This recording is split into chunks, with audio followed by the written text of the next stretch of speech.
This is John for MTG Nexus coming at you with a quick deck tech and a little bit of an explanation about what's going on. We're going back to a little bit of the basics here on the channel, focusing on Izzet Prowess and Boros burn for a short time.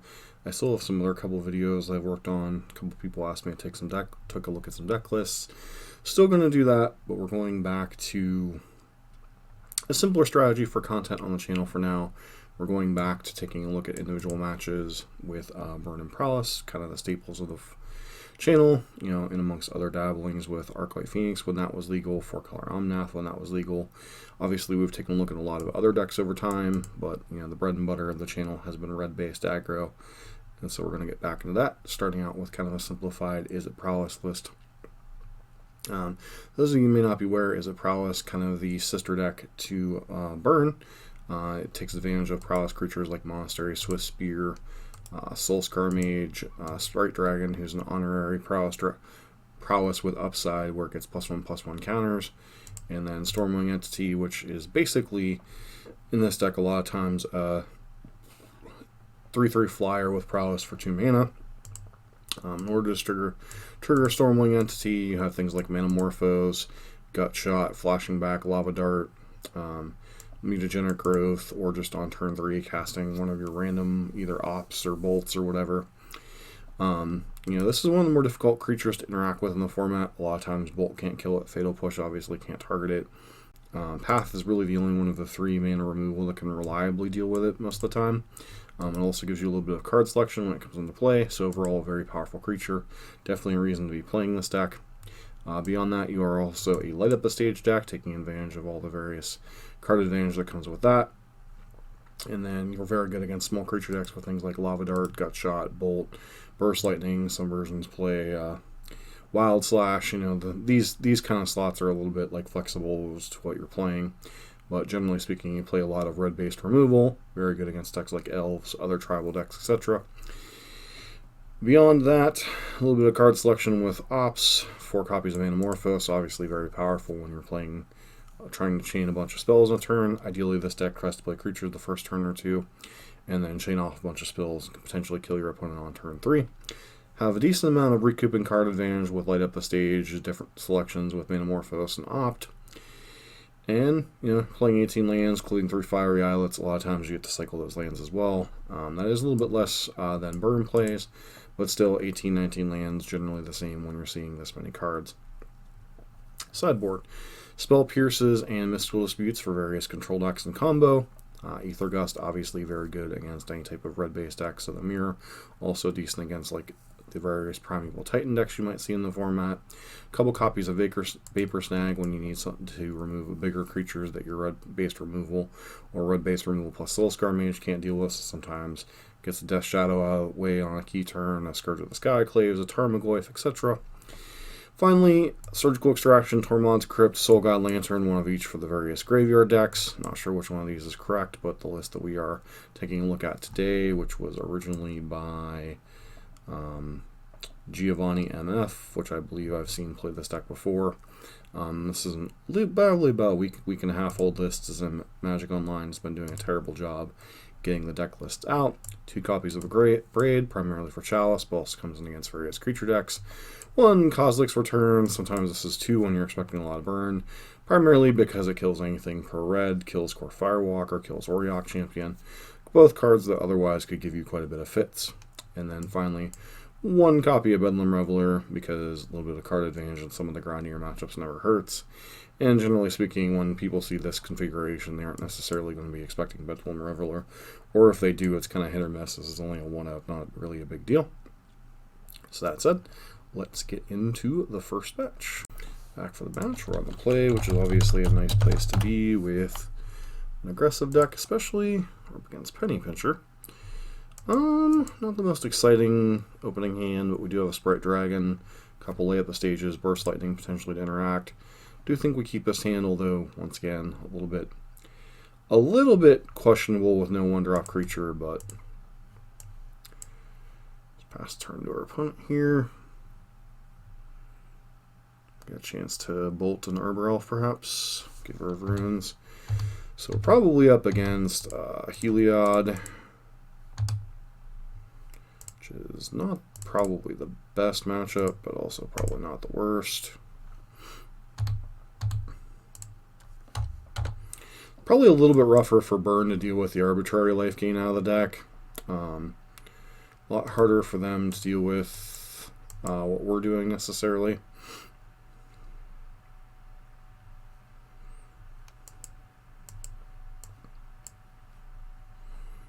Interesting to see what they get.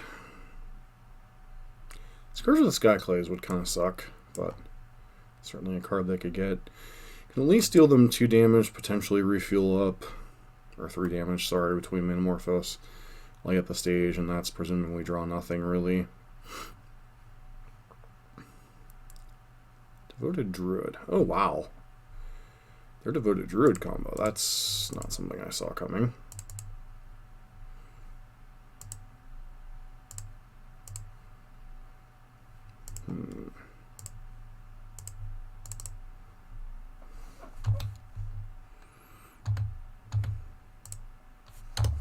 I don't know if Devoted Druid would run Scourge or not.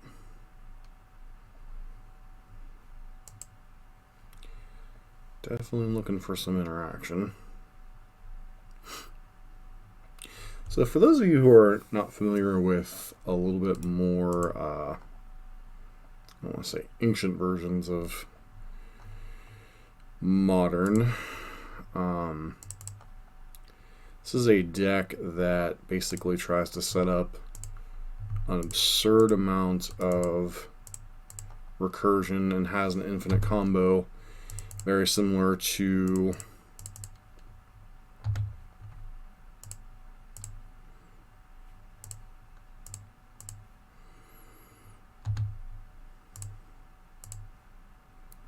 this is the way you draw the Metamorphoses. Fa la la la la la la la.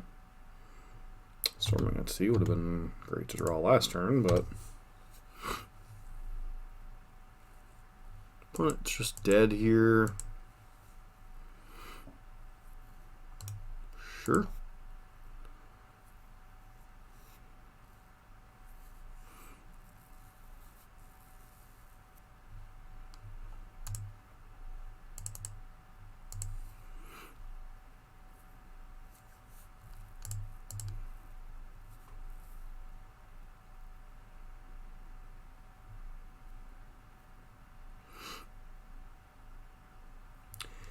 So we could play lay up the stage and that.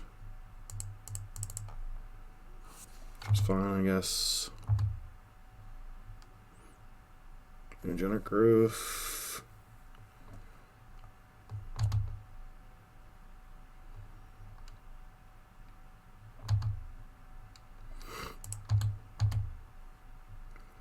Has no choice but to block here. Not much we can really do, unfortunately.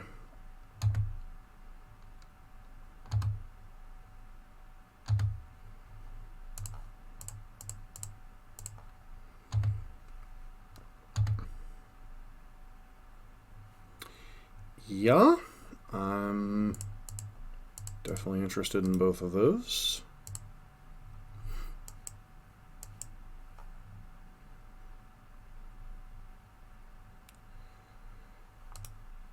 And we have quite a bit for this.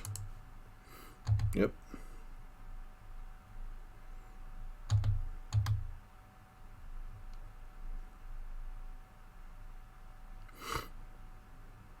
Alright, opponent realizes they're dead just to the onboard stuff, not even including the stuff in our top of our library.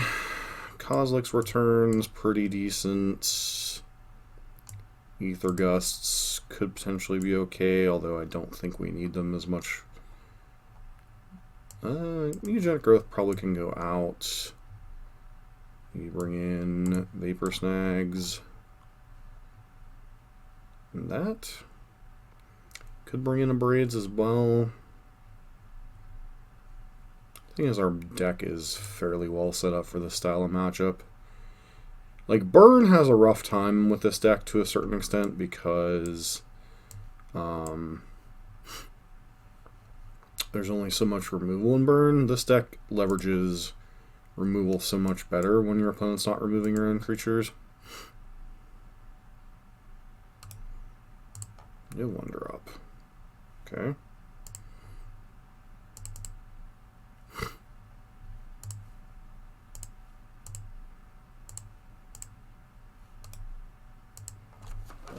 Soul Scar Mage. Lover of our opponent path this. Nope. Probably just jam Druid on 2 and go from there. Wow.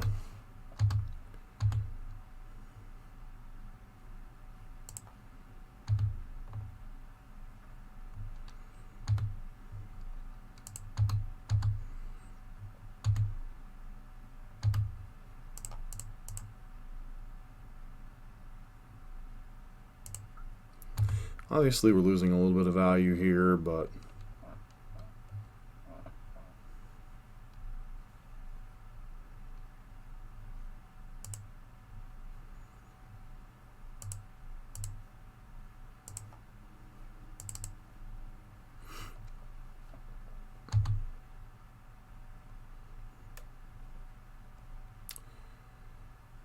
Metamorphose, Swiss Spear. Yeah, I think that should about set up another kill.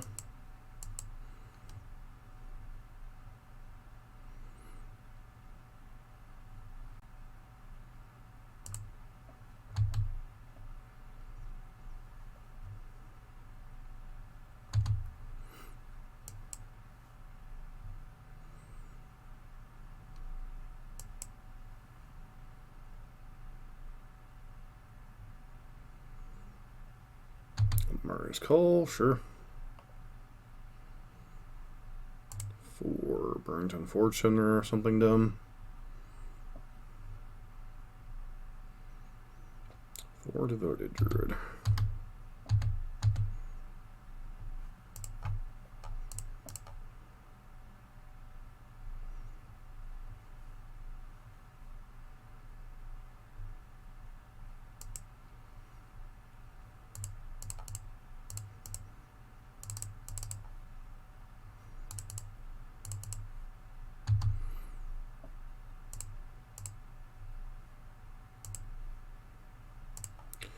Wow. Sometimes you talk back like a champ.